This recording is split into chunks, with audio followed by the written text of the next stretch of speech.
Hello student, आप सभी को अपने चैनल एग्जाम प्री में स्वागत है। तो आज के इस वीडियो में आपको टॉप 30 प्रश्न को देखने जा रहे हैं जो कि आपको एग्जाम में आने वाला था। वीडियो को बिल्कुल भी स्किप ना करते हुए चलिए स्टार्ट कर देते हैं।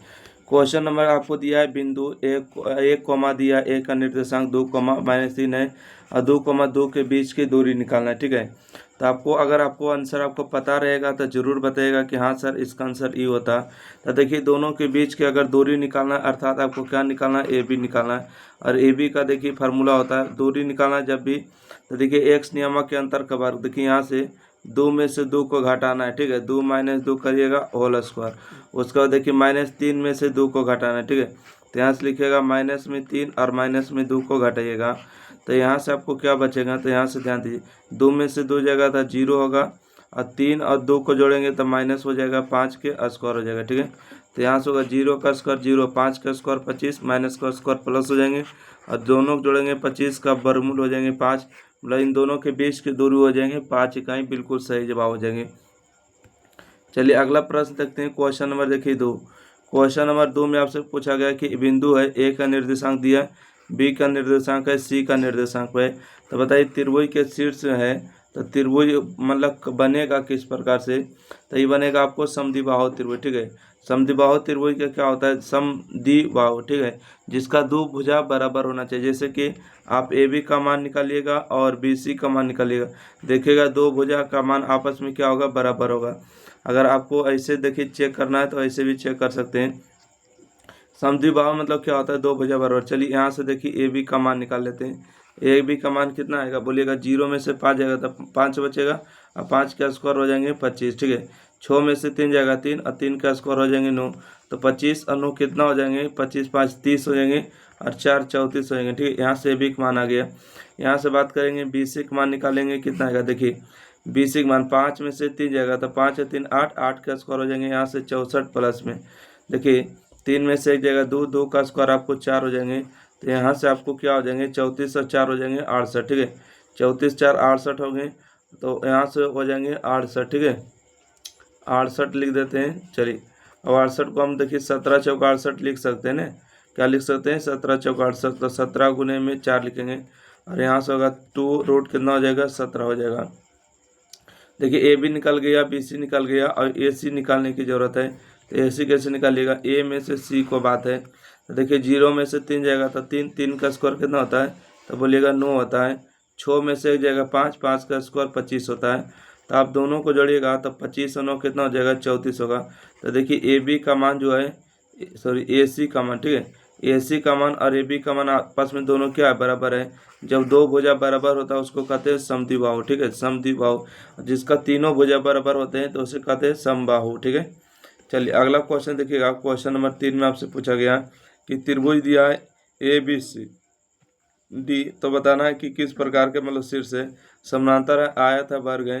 तो 3 का सही जवाब ऑप्शन नंबर आपको सी हो जाएंगे, वर्ग हो जाएंगे। ठीक है, वर्ग कैसे होंगे, आपको ए बी का मान निकालिएगा। ठीक है, ए बी का मान निकालिएगा, दूरी सूत्र से बराबर आएंगे, बी सी का मान निकालिएगा बराबर आएंगे और आपको सी डी का मान भी बराबर आएंगे और ए डी का मान भी बराबर आएंगे। चारों का मान जो आपस में बराबर हो जाते हैं, इसलिए जो है इसका वर्ग हो जाएंगे ना। क्वेश्चन नंबर देखिएगा 4। ठीक है, क्वेश्चन नंबर 4 में आपसे क्या पूछा गया, ध्यान दीजिएगा। कहते हैं बाई अक्ष पर एक्स अक्ष से 5 इकाई दूरी पर है, एक्स अक्ष के नीचे एक बिंदु ए स्थित है, तो ए का निर्देशांक, तो ए का जो निर्देशांक हो जाएंगे आपको 0, -5 होंगे, क्योंकि एक्स अक्ष पर 5 दूरी है परंतु एक्स अक्ष के क्या बोला, नीचे, तो नीचे में तो -5 होते हैं और ऊपर में बाई अक्ष पर बोला तो बाई नियामक हो जाएंगे आपको, बाई यहाँ पर 0 हो जाएंगे और एक्स नियामक है ना। इसका सही जो ऑप्शन नंबर डी हो जाएंगे 4 का, तो 0, -5 हो जाएंगे। अगला देखिए क्वेश्चन नंबर 5 में आपसे पूछा गया कि ए का निर्देशांक दिया, बी का दिया, तो मिलाने वाली रेखाखंड 3:1 में है, तो पी को बांटने वाली है, तो पी का मान बताइए। देखिए आपसे प्रश्न आपको इस तरह से किया गया, हम यहाँ पर आपको बताने रहते हैं। देखिए यहाँ पर कोई बिंदु क्या है, ए है और इसका नियामक कितना दिया है, तो बोलिएगा 5, -2 दिया है और इसका नियामक कितना है, तो बोलिएगा इसका नियामक 9, में 6 दिया है। और एक यहाँ पर कोई बिंदु है पी, इसको नहीं दिया, तो इसी का मान निकालना है, एक्स वाई मान लेते हैं। और रेखा कितना अनुपात में बांट रहा है, 3:1, तो 3:1 हो जाएंगे। ठीक है, 3:1। यहाँ से देखिएगा, हमको अगर एक्स का मान निकालना होता है तो क्या करते हैं, एक्स का मान निकालना होता है तिरछा तिरछे गुना करके आपको घटाना होता है। जैसे कि बात करेंगे 3 गुने 9 करेंगे तो हो जाएगा 9 तिया 27 प्लस में, ठीक है 1 गुने 5 करेंगे तो 5 होगा, और ये दोनों को जोड़ देंगे 3 और 1 जोड़ेंगे तो 4 होगा। तो यहाँ से 27 और 5 32 और बाटा में 4 मतलब कि 28 8 चौका 32 है ना। तो इसका सही जवाब एक्स का मान कितना आ जाएगा, 8 आएगा। अब चलिए हम वाई का मान निकाल लेते हैं। वाई का मान किस तरह से, वाई वाले में गुना करेंगे 6 गुने 3 करेंगे तो हो जाएगा 18, 6 18 हो जाएंगे प्लस में 1 गुने -2 करेंगे तो हो जाएगा -2, ठीक है -2 और बटा में 3 प्लस 1 जोड़ेंगे तो हो जाएगा 4। तो यहाँ से आएगा 18 -2 बटा में 4। तो 18 में से 2 जाएगा तो 16 बटा 4 का मतलब कितना होता है, तो बोलिएगा 4 हो जाएगा, ठीक है कितना हो जाएगा, 4 हो जाएगा। तो देखिए यहाँ से आपको एक्स और पी का नियामक कितना है, तो एक्स को वाई माने थे, इसका मतलब हो गया 8,4, ठीक है 8,4। ऑप्शन नंबर इसका 20 सही जवाब हो जाएंगे। चलिए अगला क्वेश्चन है, क्वेश्चन नंबर 5 में कि 4,3 किस पाद में, देखिए प्लस प्लस रहेगा तो प्रथम पाद ही है, इसका सही जवाब हो जाएंगे ना। इसको हल करने की जरूरत नहीं होना चाहिए। देखिए यहाँ पर एक्स नियामक आपको प्लस होते हैं, एक्स डैश बाई होते हैं, एक आपको बाई डैश जो होते हैं माइनस होते हैं, ठीक है बाई नियामक प्लस, तो प्लस प्लस इसी में हो जाएंगे फर्स्ट क्वाड्रेंट में, तो इसका राइट आंसर हो जाएंगे। चलिए अगला क्वेश्चन है कि यदि किसी समानांतर श्रेणी का छठा पद बारहवां पद दिया है तो इसका पहला पद निकालिए। देखिए आपसे क्या पूछा गया है, आपको छठा पद दिया है 13, ठीक है छठा पद 13 दिया मतलब T6 का मान 13 दिया, ठीक है। अब बोलता है देखिए यानी बारहवां पद 25 है, ठीक है बारहवां पद 25 है मतलब T12 का मान दिया है 25, ठीक है। तो इसका बोलता है प्रथम पद निकालिए, पहला पद निकालिए मतलब ए का मान निकालिए, ठीक है ए का मान। अच्छा छठा पद के फार्मूला क्या होता है, तो बोलिएगा ए प्लस में 5D होता है, बराबर में आपको 13 हो गया, ठीक है समीकरण 1 मान लीजिएगा। अच्छा यहाँ पर दिया बारहवां पद, इसका फार्मूला क्या होगा, ए प्लस में 11D होगा और बराबर में क्या हो जाएंगे, तो बोलिएगा बराबर में 25 हो जाएंगे, ठीक है। यहाँ से हम ए का मान निकालेंगे तो ए का मान कितना आएगा, 13 माइनस में 5D आएगा, ठीक है ए का मान यहाँ से कितना आएगा 13 माइनस में 5D, और ए का मान देखिए यहाँ पर पुट कर देंगे तो यहाँ से होगा 13 माइनस में 5D प्लस में 11D बराबर में हो जाएंगे 25, ठीक है। तो यहाँ से आप बात करेंगे, एक सेकेंड, ठीक है देखिए यहाँ से आप घटाइएगा, आप लोग घटाने के लिए तैयार रहिए, और घटाने आ रहा है तो आपको घटाना है। देखिए घटाना क्या है, देखिए 11 में से 5 जाएगा तो बोलिएगा 6D बचेगा, ये 13 प्लस में इधर माइनस में तो 25 माइनस में 6D बचेगा ना। तो यहाँ से 6D बराबर होगा 25 में, सॉरी यहाँ पर हमने क्या कर दी, यहाँ पर देखिए आपको 13 घटाना है, ठीक है क्या घटाना है, तो 13 घटाना होगा, हम तो 6D लिख दिए ना। आइए यहाँ देखिएगा, ये देखिए 13 प्लस में इधर आके माइनस में हो जाएंगे, 25 में से 13 जाएगा तो 12 बचेगा, मतलब डी का मान आपको होगा 6 दूना 12, डी का मान 2 आ गया, ठीक है डी का मान 2 आ गया तो इसमें देखिए डी का मान रख देंगे तो ए बराबर 13 माइनस में डी का मान 2 रखेंगे, 5 दूना 10 होगा, तो इसको घटाएंगे तो कितना बचेगा 3 बचेगा, ठीक है 13 में से 10 जाएगा 3, इसका सही जवाब बी नंबर हो जाएंगे करेक्ट आंसर।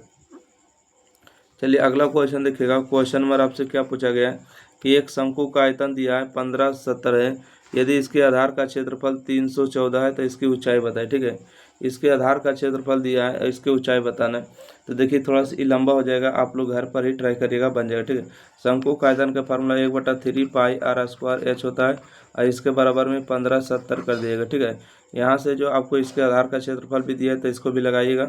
तो 8 का सही जवाब हम फिलहाल बता देते हैं कि इसका 15 सेंटीमीटर आने वाला है। चलिए अगला क्वेश्चन देखते हैं, क्वेश्चन नंबर 9 कहते हैं कि कोशक 45 का मान कितना होता है, तो इसका मान जो होता है √2 होता है, इसका सही जवाब, क्योंकि देखिए साइन 45 का जो मान होते हैं आप सभी को पता होगा 1/√2 होता है, और साइन का ही उल्टा होता है कोशेक, तो इसको उलट देंगे 1/√2 को उलट देंगे तो कितना होगा 2 हो जाएगा रूट में। अगला क्वेश्चन है क्वेश्चन नंबर 10 में कि A1/A2 not equal to B1/B2 मतलब किसके बराबर है, ठीक है। तो इसका सही जवाब आप लोग के बीच से आना चाहिए कि इसका राइट आंसर क्या होगा। अगर बता सकते हैं तो जल्दी से बताना है, और वीडियो को जो जो अभी तक लाइक सब्सक्राइब शेयर नहीं किए तो प्लीज़ कर दीजिएगा, इतना तो आपको बनता है कि इतना कर देना है। तो देखिए A1/A2 और B1/B2 देखिए इसको हम बारे में बताते हैं, इसके बारे में भी बताते हैं और इन दोनों को भी बारे में बताते हैं, ठीक है। देखिए ये ट्रेन के पटरी कभी देखें तो बोलिएगा हाँ सर देखें ट्रेन के पटरी, ट्रेन के पटरी कभी मिलता है नहीं मिलता है, अब बताइएगा ट्रेन के पटरी जब कभी मिलवे नहीं करेगा तो क्या कभी काटेगा? नहीं काटेगा।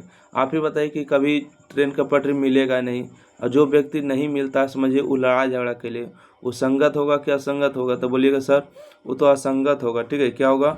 असंगत होगा, क्योंकि असंगत का ही काम होता है कि लड़ाई झगड़ा करना। देखिए ये दोनों मिल रहा है, काट रहा है तो ये बेचारा क्या करेगा? ये संगत होगा, क्योंकि ये साथे में रह रहा है, खा रहा है, पी रहा है। अब बताइए ये कभी मिलवे नहीं करेगा, काटवे नहीं करेगा इन्हें, तो ये क्या कोई हल होगा? कोई हल नहीं होगा। क्या चीज़? कोई हल नहीं होगा, कोई हल नहीं। इसको लिख दीजिएगा। ठीक है, कोई हल नहीं होगा। ठीक है, कोई हल नहीं होगा। और यहाँ पर देखिएगा इसमें बात करेंगे कि जब मिल रहा है, जुल रहा है, काट रहा है तो इसमें एक्स वाई का मान होगा, तो इसमें अद्वितीय हल होता है। ठीक है, इसको क्या कहते हैं? इसको अद्वितीय हल भी कहते हैं। और इसका एक्स और वाई का एक एक मान होता है। ठीक है, एक्स और वाई का अपना अपना एक एक मान होता है, कुछ भी आ जाएगा। तो इसका सही जवाब बताइएगा। 10 का सही जवाब क्या होगा? देखिए इसका राइट आंसर क्या हो जाएंगे? नॉट इक्वल टू है, तो इसका सही 10 का सही जवाब बताइएगा क्या होगा? तो असंगत मारिएगा ना, ऑप्शन नंबर बी इसका हो जाएंगे 10 का सही जवाब। चलिए अगला बढ़ते हैं क्वेश्चन की ओर। क्वेश्चन नंबर देखिए पूछा है, क्वेश्चन मेरे कह रहा है कि त्रिघात बहुपद का सबसे व्यापक रूप है ना? त्रिघात बहुपद का व्यापक, ये देखिए चतुर्थ घात है क्योंकि पावर 4 है, ये द्विघात है क्योंकि इसका पावर 2 है, ये देखिए द्विघात है क्योंकि इसका पावर 2 है, ये त्रिघात है क्योंकि इसका पावर 3 है। तो ऑप्शन नंबर इसका सी जवाब हो जाएंगे। चलिए अगला प्रश्न देखते हैं, क्वेश्चन नंबर 12 कहते हैं अल्फा बीटा द्विघात बहुपद है, एफ एक्स बराबर इतना है, तो 1/अल्फा 1/बीटा। देखिए यहाँ से कुछ न तो यहाँ पर एक है। ठीक है, तो ए का मान आपको 1 हो जाएंगे, बी का मान आपको -5 होंगे, और सी का मान आपको 7 होंगे। ठीक है, तो 1/अल्फा बीटा का मान निकालना है, तो देखिए यहाँ से निकाल लेते हैं 1/अल्फा प्लस 1/बीटा। इसका जो फार्मूला होते हैं एलसीएम ही ले लेते हैं। ठीक है, एलसीएम लीजिएगा अल्फा इंटू बीटा का। ठीक है, तो बीटा गुना करिएगा और 1 में अल्फा गुना करिएगा, तो अल्फा प्लस बीटा का फार्मूला क्या हो जाएंगे? तो बोलिएगा अल्फा प्लस बीटा होता है माइनस में बी बटा में ए। ठीक है, अल्फा इंटू बीटा और क्या होता है? सी बटा ए, और ए कैंसिल होगा तो यहाँ से आपको बचेगा माइनस में बी और बटा में सी। तब बी का मान देखिए यहाँ पर कितना आया था? तो बोलिएगा बी का मान आया था -5। ठीक है, -5 हो जाएंगे, और सी का मान कितना है? 7 हो जाएंगे, माइनस गुने माइनस प्लस हो जाएंगे, तब 5/7 सही जवाब। ठीक है, ऑप्शन नंबर इसका बी नंबर सही जवाब हो जाएगा। चलिए अगला प्रश्न बढ़ते हैं, क्वेश्चन नंबर 13। ठीक है, क्वेश्चन नंबर 13 में आपको दिया है कि द्विघात बहुपद है तो शून्यक होंगे, इसका शून्यक बताना है कि कौन होगा। तो चलिए हम यहाँ पर निकाल लेते हैं। देखिए 6 गुने 3 करेंगे तो 18 होगा। ठीक है, 6×3 = 18 को तोड़ेंगे 9 और 2 पर। ठीक है, 9 और 2 को देखिए इसको माइनस लेंगे, तो 9 और 2 को गुना करेंगे तो 18 होगा, 9 में से 2 को जोड़ेंगे तो 7 हो जाएगा। तो यहाँ से हमको लिखना है कि 6x² माइनस में 9x और प्लस में 2x माइनस में 3। ठीक है, इसमें से देखिए 3x को कॉमन करेंगे तो हो जाएगा यहाँ से 2x, और 3 3 9 हो जाएंगे, यहाँ से 1 को कॉमन करेंगे तो 2x माइनस में 3 होंगे। दोनों में क्या मिल गया? तो बोलिएगा 2x माइनस में 3 मिल गया। क्या नहीं मिला? तो बोलिएगा कि 3x और प्लस में 1 नहीं मिला। ठीक है, इसके अब बोला शून्यक निकालिए, तो इसके बराबर आपको 0 करना है। ठीक है, यहाँ से आपको हो जाएगा कि 2x माइनस 3 बराबर 0 हो जाएंगे, और यहाँ से हो जाएंगे 3x प्लस में 1 बराबर में 0। तो यहाँ से 2x बराबर देखिए 3 हो जाएगा, और x बराबर आपको 3/2 हो जाएंगे।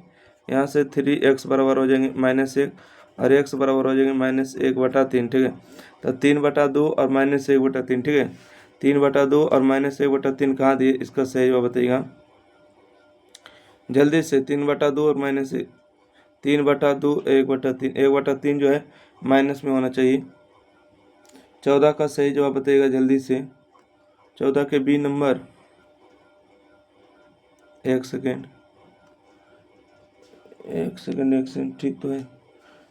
14 नंबर का आंसर तो दे रहा है 3/2 प्लस में ई है। ठीक है, और 1/3 इसमें माइनस इसमें लगा लीजिएगा। ठीक है, क्योंकि माइनस तो दिया नहीं। देखिए ऑप्शन नंबर 1 और ऑप्शन नंबर सी दोनों सेम है, इसलिए ऑप्शन नंबर ए में माइनस लगाइएगा। देखिए 3/2 3/2, 1/3 1/3। देखिए ए और सी दोनों सेम है, इसलिए ऑप्शन नंबर इसमें माइनस लगाइएगा, सही जवाब हो जाएगा। चलिए अगला प्रश्न बढ़ते हैं।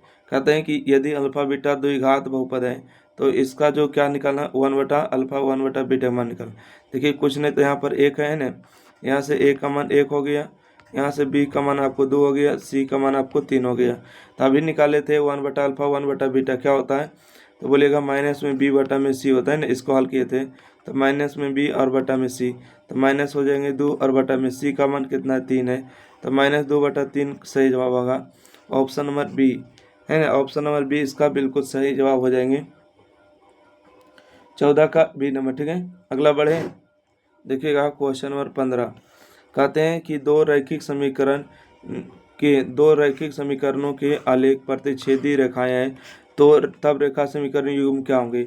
15 का सही जवाब क्या हो जाएंगे, देखिए कहते हैं प्रतिच्छेदी का मतलब कि इसको काट रहे हैं तो इसका एक हल होगा। ठीक है, अब बोलता है कि प्रतिच्छेदी नहीं है मतलब नहीं है, समानांतर है, तो बोलते हैं कि कोई हल नहीं है। ठीक है, ओके। अब देखिए बोलता है कि एक रेखा दूसरे रेखा के क्या है, ओवरलैपिंग है, तो आपको बताते हैं कि अंततः अनेक हल हो जाते हैं। इसका सही जवाब हो जाएंगे बी नंबर। अगला क्वेश्चन है कि निम्नलिखित में कौन परिमेय संख्या, देखिए परिमेय संख्या जो रूट से बाहर निकलेगा, 3 क्या रूट से बाहर निकलेगा, नहीं सर ई परिमेय संख्या नहीं होगा। अब बताइएगा रूट 5 बाहर निकलेगा, नहीं सर ई भी आप परिमेय होगा। 16 का वर्गमूल 4 होगा, ई भी हो जाएगा परिमेय संख्या। ठीक है, परंतु यहाँ जो ऑप्शन जो सेट किए हैं साला बकलोल था क्या, ई भी देखिए रूट दो कट जाएगा तो यहाँ पर भी 2 होगा, ई भी परिमेय संख्या होगा और ई भी परिमेय संख्या होगा। ठीक है, तो ए और जो सी होगा, सॉरी बी और सी जो होगा, बी और डी जो होगा दोनों परिमेय संख्या होगा, क्योंकि आपको पता है देखिए रूट 3 बाहर नहीं निकलेगा, ये 5 बाहर नहीं निकलेगा, परंतु रूट दो कटेगा तो 2 ही बचेगा, तो 2 भी तो एक परिमेय संख्या है। 16 के वर्गमूल 4 होता है, ये भी परिमेय संख्या है। मतलब यहाँ से आपको बी और डी वाला जो ऑप्शन है दोनों सही है। ठीक है, तो आपको 1 नंबर फ्री का ही मिलेगा नंबर। अगला क्वेश्चन बढ़ते हैं। कहते हैं कि दो क्रमिक सम संख्या का HCF, दो क्रमिक सम संख्या का मतलब क्या होता है, पहले 2 ले लेते हैं उसके बाद 4, इनका जो HCF होगा हमेशा 2 होगा। जैसे हम ले लेते हैं 4 और इसको छो, तो दोनों में क्या कॉमन है, कहिए 2 दूना 4 2 3 6 मतलब 2 कॉमन हो रहा है, तो हमेशा छो। देखिए 8 ले लेते हैं 10, तो दोनों में क्या कॉमन है, बोलिएगा सर 2 गुने 4 करेंगे 8 होगा, 2 गुने 5 करेंगे 10, मतलब HCF जो होगा 2 होगा। ठीक है, दो क्रमिक सम संख्या का जो HCF होता है हमेशा 2 होते हैं। अगला क्वेश्चन है किसी धनात्मक पूर्णांक ए बी के लिए ए बी का मासा ए बी का लासा है, तो निम्न में से किसके बराबर होगा। तो 18 का जो सही जवाब आप लोग के बीच आना चाहिए ऑप्शन नंबर सी, ए गुने बी होगा। ठीक है, लासा गुने मासा होगा। ठीक है, ए बी क्या संख्या था, ए गुने बी और लासा गुने मासा हो जाएंगे। चलिए अगला क्वेश्चन देखिएगा, क्वेश्चन नंबर 19 में पूछा गया कि देखिए यूक्लिड विभाजन एल्गोरिथम दो धनात्मक पूर्णांकों को निम्न में से किसे परिकलित करने की तकनीक है।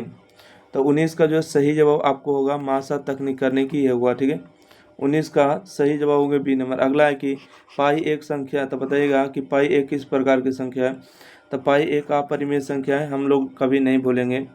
अगला क्वेश्चन देखिए कहते हैं क्वेश्चन नंबर 21 में कि दो रैखिक समीकरणों के आलेख समानांतर है। ठीक है, समानांतर का मतलब एक रेखा दूसरे रेखा को कभी काट नहीं रही है, तो समानांतर है।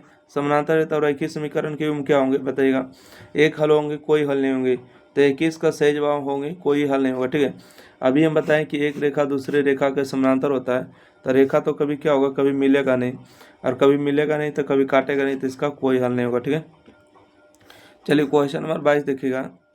कहते हैं कि A1/A2 B1/B2 not equal to C1/C2 के हल कैसा होंगे। देखिए A1/A2 है ना बराबर में B1/B2, बताइए ट्रेन के पटरी कभी मिलता है, बोलेगा नहीं सर।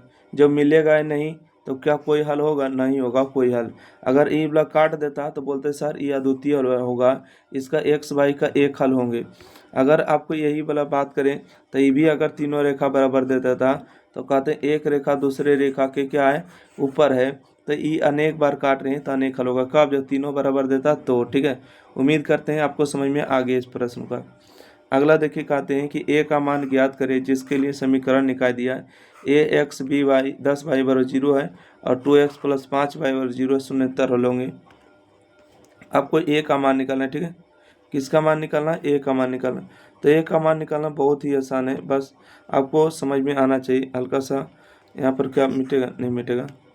चलिए यहाँ से किस कहाँ पर देख ले, देखिए यहाँ पर देख लेते। ठीक है, यहाँ पर देखिए ए का मान निकालना है ना, ए का मान देखिए यहाँ से हो जाएगा आपको ax प्लस में 10y बराबर हो जाएंगे आपको 0। यहाँ से हो जाएंगे आपको 2x प्लस में 5y बराबर हो जाएंगे 0। तो यहाँ से आप किसी एक का मान रख लीजिएगा, नहीं तो आप ऑप्शन को भी चेक कर सकते हैं, ठीक है। ऑप्शन को भी चेक करिएगा, जैसे ऑप्शन नंबर 1 है 4, 4 इसमें रख के देते हैं, ठीक है। तो 4 रखिएगा तो आपको हो जाएगा 4 दूना 8 हो जाएंगे, ठीक है। प्लस में हो जाएंगे आपको 5y बराबर 0। तो यहाँ से y का मान आ जाएंगे 8/5, ठीक है। माइनस में 8/5, यहाँ पर 8/5 रख के देखिएगा 0 होगा। ऑप्शन नंबर इसका ए सही जवाब होगा, ठीक है। अगला क्वेश्चन देखिए, क्वेश्चन नंबर 24 है, द्विघात समीकरण एक्स स्क्वायर एक्स माइनस 1 मूलों की प्रकृति बताइए। मूलों की प्रकृति जब कभी निकालना होता है तो देखिए ए का मान कितना होता है, बोलिएगा ए का मान 1 है, बी का भी मान कितना है तो बोलिएगा 1 है, ठीक है।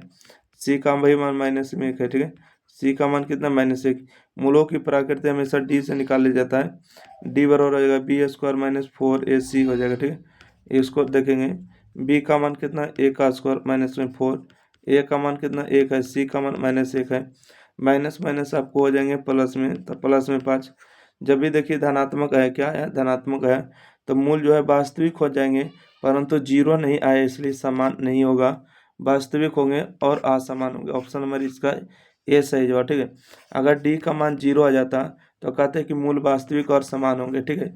अगर डी का मान 0 नहीं आया तो कहेंगे वास्तविक और असमान होंगे, ठीक है। अगर डी का मान निकालते हैं और रूट अंडर हो जाता है माइनस में तो कहते हैं वास्तविक जो है मूल संभव नहीं है। अगला क्वेश्चन है, क्वेश्चन नंबर पढ़िएगा 25 में क्या आपसे पूछा गया, ठीक है। पूछा गया निम्नलिखित में कौन द्विघात समीकरण नहीं है, ठीक है। निम्नलिखित में कौन द्विघात समीकरण नहीं है, तो इसका सही जवाब हो जाएंगे 25 का सी नंबर, क्योंकि कभी भी x बटा में नहीं होना चाहिए। अगर बटा में होता तो द्विघात नहीं होने का लक्षण है। अगला क्वेश्चन देखिएगा, क्वेश्चन नंबर 26 है, द्विघात समीकरण एक्स स्क्वायर 5x + 4 है, विभक्तर का मान निकाले। विभक्तर का मतलब कि आपको डी का मान निकालना है। यहाँ से आपको ए का मान आपको 1 हो जाएंगे, बी का मान यहाँ से -5 हो जाएंगे और डी का मान 4 होंगे। विभक्तर का मान निकालना अर्थात डी का फार्मूला क्या होते हैं, बी स्क्वायर माइनस में 4ac। बी का मान कितना है तो बोलिएगा -5 का स्क्वायर प्लस में 4, ए का मान 1 होंगे और सी का मान 4 होंगे, ठीक है। 5 का स्क्वायर 25 हो जाएंगे, 4 का स्क्वायर 16, दोनों को घटाएंगे तो 9 हो जाएगा। ऑप्शन नंबर इसका सी सही जवाब होगा, ठीक है। चलिए अगला प्रश्न बढ़ते हैं, क्वेश्चन नंबर 27 है कि 4 और 1/x शून्य बताना है, ठीक है। क्या चीज़ शून्य, तो शून्य निकालना बहुत ही आसान है, बोलिएगा सर 4 हो गया -1/2 और x स्क्वायर बराबर शून्य निकालना 0 कर देंगे। 4 देखिए माइनस में इस तरफ आके प्लस में हो जाएंगे 1/2 x स्क्वायर, ये तिरछा में गुना कर देंगे, ठीक है। तिरछा गुना करेंगे तो कितना होगा 8 बराबर में x स्क्वायर, स्क्वायर में इधर आकर रूट में होगा और 8 को कैसे लिखेंगे 4 × 2 बराबर x, 4 के वर्गमूल 2 होगा, 2√2 बराबर x हो जाएंगे। तो इसका सही जवाब option number A correct answer हो जाएगा, ठीक है। चलिए अगला क्वेश्चन देखिए, क्वेश्चन नंबर 28 है, निम्नांकित वर्ग समीकरणों निम्नलिखित में किस समीकरण का हल परिमेय संख्या का समुच्चय है, ठीक है। आपको बताना है कि कौन सा हल जो होगा परिमेय संख्या का रूप है, ठीक है। परिमेय संख्या का मतलब होता है कि जिसको हम p/q के रूप में लिख सकते हैं, मतलब रूट तो हमेशा होना ही नहीं चाहिए, ठीक है, रूट होगा नहीं। तो देखिए एक्स स्क्वायर इधर आ जाएगा, आपको x बराबर √5 होगा, ये परिमेय संख्या नहीं होगा, ठीक है, अपरिमेय होगा। देखिए यहाँ से स्क्वायर में इस तरफ आके रूट में हो जाएगा, 16 का वर्गमूल 4 होगा, परंतु ये तो आपको रूट हो गया, ये भी आपका नहीं हो पाएगा, ठीक है। अब देखिए इसको भी हल करिएगा तो ये भी नहीं हो पाएगा, तो इसका सही जवाब डी नंबर होगा, ठीक है। देखिए कैसे सर, आपको हम कैसे मान लें कि डी नंबर होगा, तो देखिए बुआ देखो x + 1 बराबर आपको 0 करिएगा ना, गुणनखंड दिया है, x - 1 बराबर 0 करिएगा तो x बराबर देखिए -1 होगा और x बराबर आपको +1 होगा। तो x का जो मान है क्या वास्तविक संख्या है, इसलिए इसका सही जवाब होगा डी नंबर। चलिए अगला क्वेश्चन बढ़ते हैं, क्वेश्चन नंबर 29, ठीक है। क्वेश्चन नंबर देखिए 29 में कि 1, 5, 9, 13, 17, 21, 25 है समानांतर श्रेणी में, तो पदांतर का मान निकालिए। पदांतर का मान मतलब होता है डी का मान, ठीक है। डी का मान कैसे निकालेंगे, 5 में से 1 जाएगा 4, 9 में से 5 जाएगा 4, 13 में से 9 जाएगा 4, 17 में से 13 जाएगा 4, 21 में से 17 जाएगा 4, 25 में से 21 जाएगा 4। हर एक जगह जो डी का मान 4 आ रहा है, मतलब पदांतर का मान 4 हो जाएंगे, ठीक है। चलिए अगला प्रश्न बढ़ते हैं, क्वेश्चन नंबर देखिए, क्वेश्चन नंबर आपको 30 है, निम्नलिखित में कौन जो है समानांतर श्रेणी में, ठीक है। समानांतर श्रेणी में होने के लिए आपको हर एक जगह डी का मान समान होना चाहिए। देखिए 2 के बाद 4, 4 के बाद 6 होना चाहिए, तो ये 8 गलत हो गया। देखिए यहाँ से बात करेंगे, 3 के बाद 5 हुआ, 5 के बाद कितना होना चाहिए, 3 2 5, 5 के बाद 7 होना चाहिए, 4 का घर गलत हो गया। तो 30 नंबर का सही जवाब आप लोग के बीच हो जाएंगे। देखिए इसमें से हर एक जगह जो डी का मान समान है, ठीक है। 10 देखिए 6 में से -10 जाएगा तो बोलिएगा प्लस में 4 बचेगा। 2 में से -6 जाएगा तब प्लस में 4, 2 में से -2 जाएगा तब प्लस में 4। घटा के देख लीजिए, ठीक है, क्योंकि देखिए -6 में से आपको माइनस में 10 को घटाइएगा तो -6 माइनस माइनस प्लस 10 होगा, तो इसका आंसर कितना होगा, प्लस में 4 होगा। इसका सही जवाब डी नंबर होगा, सॉरी बी नंबर इसका राइट आंसर। तो 30 प्रश्न आपको इस वीडियो में बताने का प्रयास की। तो वीडियो कैसा लगा आप लोग को लाइक करना है, शेयर करना है और चैनल को भी सब्सक्राइब करना बिल्कुल ना भूलें, ठीक है। थैंक यू, धन्यवाद।